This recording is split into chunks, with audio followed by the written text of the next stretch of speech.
ঘর মহিলা যুক্ত ঘর। আমি দুনিয়ার কোন ধনী লোকে দেখি না, গরিব দেখি না, কে সুন্দর দেখি না, কে বেশ সুন্দর দেখি না, কে কারো দেখি না, কে কি আমার দেখার সময় নাই। আমি কবর শুধু দেখি কার আমল সুন্দর, কার ইমান কতটুকু মজবুত। আমি কবরে আসতে হলে তোমরা ইমান আমলকে ঠিক করে আসো।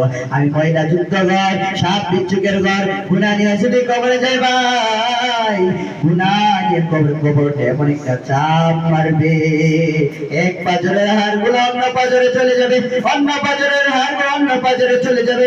কবর বলেন ভয়ঙ্কর ঘর।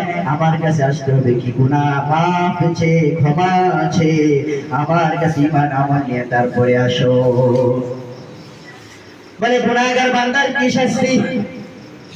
আল্লাহ তাআলা কোরআনের মধ্যে 29 নম্বর পারার মধ্যে বলে, সূরা কাহাফের মধ্যে 15 নম্বর পারার মধ্যে বলেন, নবীকে আল্লাহ তাআলা বলতেছেন, ও নবী, ওয়াদিয়াল কিতাবু ফাতারাল